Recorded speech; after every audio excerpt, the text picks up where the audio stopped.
Hi everybody, welcome to the August 10th, 2018 edition of Colorado Inside Out Postgame, a special web exclusive production here on Channel 12. I'm Dominic Dizzuti. Thank you very much for joining us. Let's get a quick take on the Care for Denver ballot initiative that will be for voters in Denver that would raise money for mental health treatment.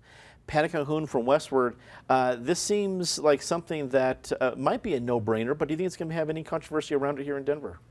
I'm sure there'll be some controversy as people look to see exactly how specific the initiative is, how about where the money might go. But I think this looks like the big winner on the Denver ballot. 0.225% of the sales tax increase going to mental health services, going to addiction help. When you think about so many of the topics we talk about around this table, police use of force, guns, what's the underlying problem that really needs to be addressed? It's mental health issues and how much we've cut back on services and how many people out there really need services. And if they get the right help, will it cut down on some of the other problems? David Kopel joins us from the Independence Institute and DU Law School. Patty's right. It seems that while you don't really have to worry about being terribly bipartisan in the city of Denver, if there is a bipartisan point on a lot of these issues, it's mental health treatment.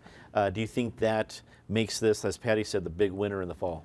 Hopefully, and this is why it's interesting. It's a citizen initiative because you'd think that, as you said, there should be bipartisan support, but really bipartisan stuff all is let's throw money at Excel, let's give money to Hollywood, let's give money to the politically powerful, and obviously the mentally ill people and mental health providers are not some big powerful union, you know, like prison guards or the Colorado Education Association.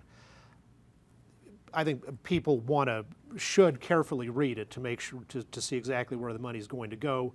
I'm not sure the city of Denver is the best steward of taxpayer dollars, but even so, I think a lot of it would end up being spent appropriately. And there are similar ballot measures in 3 other communities around the state as well. And it's absolutely true that too much of the mental health debate is on how can we be more punitive to people who we're afraid of, when the more proactive and better approach is to recognize there are so many people who want help and there just aren't the facilities, including the inpatient overnight beds, things like that.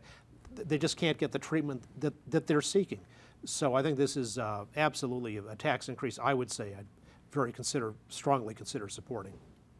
Justine Sandoval, political activist, joins us. Justine, I think Dave makes a good point about it being citizen initiative and not already kind of on the books. This doesn't seem like you would get a whole lot of argument if this came from city council, yet it didn't.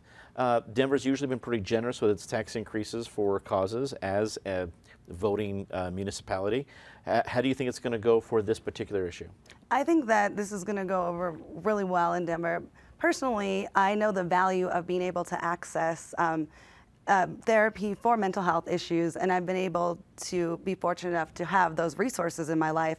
As I've helped other people navigate that who don't have those resources, I've come into a lot of roadblocks with them trying to access help for these addiction issues or mental health issues. So I am all for this, and I think that many people, especially in Denver, are going to be behind this because it's a personal experience for a lot of people, and we know a lot of people have had a hard time navigating the system and finding these resources. So I think this is great for Denver, and it should be done in more places across the country. Ross Kaminsky rounds up the panel, talk show host at 630 KHOW. Ross, it seems to have something that's a little bit for everybody. It's a request for tax. It's not just an automatic increase. It's for mental health. It's specific there. Is there anything we're missing that might trip it up in the fall? It's hard to see this not winning by an enormous margin. And you know, I'm an anti-tax guy generally, but if you're going to raise taxes, I prefer them at the level of government that's closest to the people, like the city, rather than the federal government, let's say. People can react more quickly.